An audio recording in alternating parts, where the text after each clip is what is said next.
श्री स्वामी समर्थ. स्वागत आहे तुमचं माझ्या चॅनल मध्ये. तर 25 जुलै रोजी आषाढी एकादशी आहे. एकादशी ही भगवान विष्णूंची अत्यंत आवडती तिथी आहे. त्यांची कृपा दृष्टी आपल्यावर प्राप्त व्हावी म्हणून अनेक भाविक भक्त उपवास करतात. देवशयनी एकादशीच्या दिवशी उपवास करून भगवान विष्णूंची विधिवत पूजा केल्याने सुख समृद्धी आणि मानसिक शांती प्राप्त होते. या दिवशी जर भगवान विष्णूचा केशरयुक्त दुधाने अभिषेक करणे विशेषतः फलदायी मानले जाते. एकादशीचा उपवास एक वेळ न करता दोन्ही वेळेला केला जातो. त्या निमित्ताने पचन क्रियेला आराम देता येतो. आषाढी एकादशीला मोठी एकादशी, महा एकादशी किंवा देवशयनी एकादशी असंही म्हटलं जातं. कारण या दिवसापासून चातुर्मास हा सुरू होत असतो. म्हणजेच सृष्टीचे पालन करता करविता भगवान विष्णू या काळात क्षीरसागरात आराम करतात अशी मान्यता देखील आहे. एकादशी तिथी देवशयनी एकादशी 2026 तिथी आणि वेळ एकादशी तिथी ही प्रारंभ 24 जुलै 2026 ला सकाळी 9:12 एकादशी तिथी ही समाप्त होते. 25 जुलै 2026 सकाळी 11:34 पर्यंत उत्तर तिथीनुसार उपवास हा 25 जुलैला करण्यात येतो. भक्तांनी भगवान विष्णूंची पूजा, उपवास आणि दानधर्म यांसारख्या धार्मिक विधी करण्यास प्रोत्साहित केले जाते. या काळात घर स्वच्छ ठेवणे आणि पूजेसाठी अत्यंत महत्वाची पूजा आहे. त्यासाठी पवित्र जागा तयार करणे ही प्रथा आहे, ज्यामध्ये लक्ष्मी नारायणाच्या पूजेशी संबंधित शुभ योगाचा समावेश आहे. या उपासनेत सहभागी झाल्याने समृद्धी वाढते आणि विविध प्रयत्नांना यश आपल्याला मिळत राहते. आषाढ महिन्यात वारकरी संप्रदायासह अनेक भाविकांना वेळ लागते ते आपल्या विठुरायाच्या माऊलीच्या भेटीचे, दर्शनाचे. त्यामुळे अनेक वारकरी दिंड्या, टाळ मृदंगासह पायी किंवा पालखीसह पंढरपुरात देखील दाखल होत असतात. आषाढ महिना हा अनेक गोष्टीसाठी पवित्र आणि शुभ मानला जातो.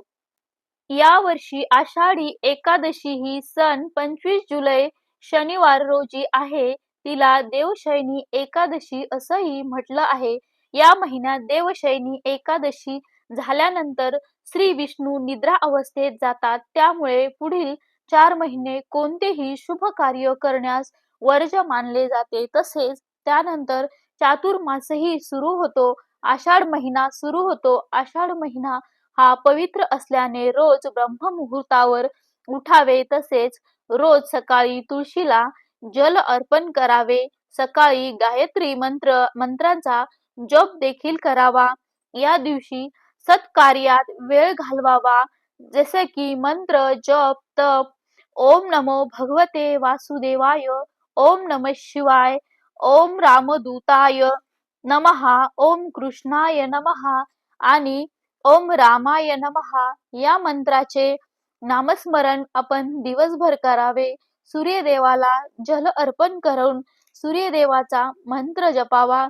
तसेच आदित्य हृदय स्तोत्राचे पठण या काळात करावे आणि हे शुभ मानले जाते. देवी लक्ष्मी, श्री विष्णू आणि सूर्यदेवाच्या पूजेसाठी अत्यंत खास दिवस हा मानला जातो. दान, यज्ञ, व्रत, देवतांची पूजा आणि पितरांची पूजा हे देखील करणे शुभ मानले जाते.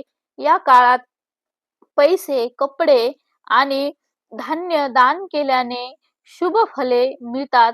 हा काळ अत्यंत पावन असला तरी या काळात शुभ कार्यांचे मुहूर्त नसतात. तर या 4 महिन्यांच्या काळात देवाची अधिकाधिक भक्ती करावी असे सांगितले जाते. त्यामुळे या दिवशी काय करावे आणि काय नाही याची माहिती करून घेणं फार गरजेचं आहे. काय करावे आणि काय नाही, कोणते व्रत पाळावे. या दिवशी फक्त उपवास करतात आणि भगवान विष्णूंची प्रार्थना करतात. भगवान विष्णूंना तुळशी पत्र अर्पण करतात.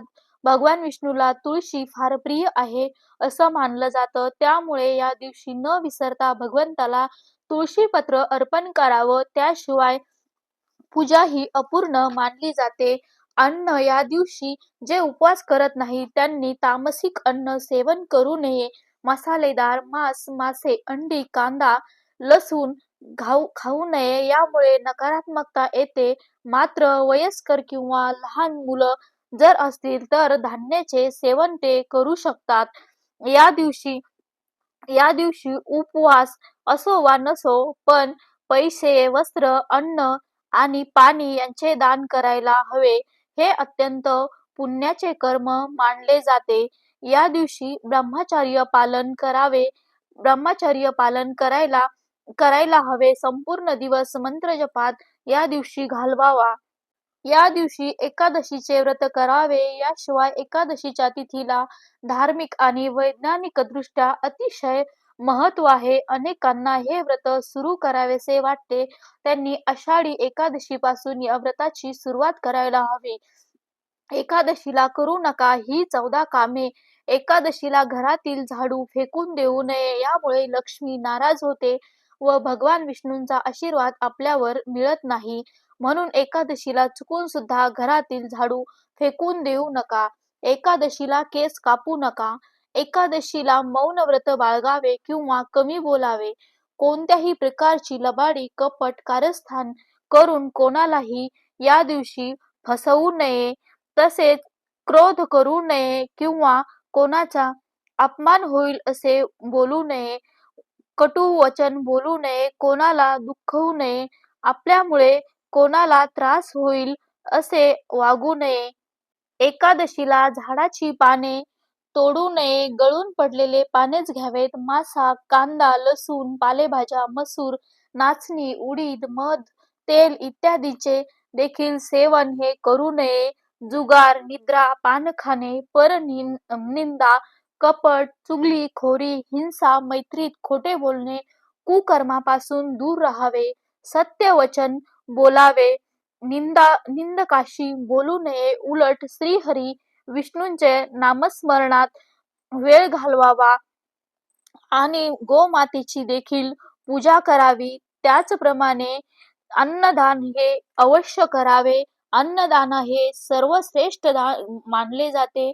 सर्व प्राणी मात्राविषयी मनात दया, भाव, करुणा ठेवावी. एकादशीच्या दिवशी कोणतेही काम करताना ओम नमो भगवते वासुदेवाय या मंत्राचा जप करावा. कोणी दिलेले अन्न स्वतः ग्रहण करू नये.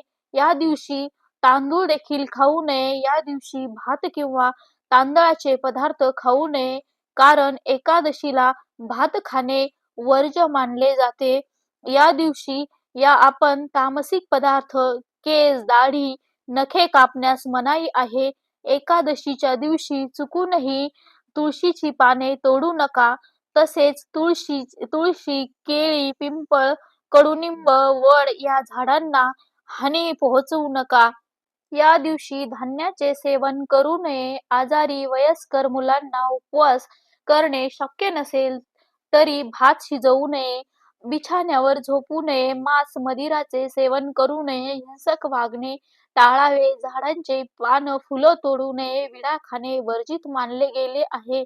या दिवशी केस कापणे, नख कापणे टाळावे. आषाढी एकादशी झाल्यानंतर चातुर्मास सुरू होतो. त्यामुळे शुभ कार्य वर्ज्य केले जाते. त्यासाठी विवाह किंवा इतर कोणतेही शुभ कार्य करणे टाळावे. पावसाळा सुरू झाल्यापासून शिळे अन्न खाणे टाळावे. शिळे अन्न खाल्ल्यामुळे प्रतिकारशक्ती कमी होते व आजारी पडण्याची शक्यता देखील खूप वाढते. या दिवशी काळे कपडे परिधान करणे टाळावे. एकादशी करणे का महत्वाचे आहे? एकादशी करणारा कधीही कुठल्याही शारीरिक, आर्थिक प्रलोभनाला बळी पडत नाही. म्हणून एकादशी व्रत हे करावे. एकादशी करणाऱ्याला संकटात सुद्धा विवेकबुद्धी ही जागृत राहते. एकादशी करणे म्हणजे कोणत्याही एका वैष्णव देवतेशी जोडले जाणे आहे. एकादशी करणाराचे पूर्व कर्म देखील शुद्ध होते. एकादशी करणाराची एकाग्रता ही वाढत जाते. एकादशी करणाऱ्याला अन्नाची खा होत नाही, परिणामतः झोप सुद्धा परिसीमित राहते, विहित कर्माचे आचरण किंवा ज्ञानार्जन वाढते. हा व्हिडिओ माहितीपूर्ण जर तुम्हाला आवडला असेल तर व्हिडिओला एक लाईक करा आणि कमेंटमध्ये ओम नमो भगवते वासुदेवाय असं लिहायला अजिबात विसरू नका. व्हिडिओ आवडला असेल तर लाईक, शेअर, सबस्क्राईब करा. श्री स्वामी समर्थ.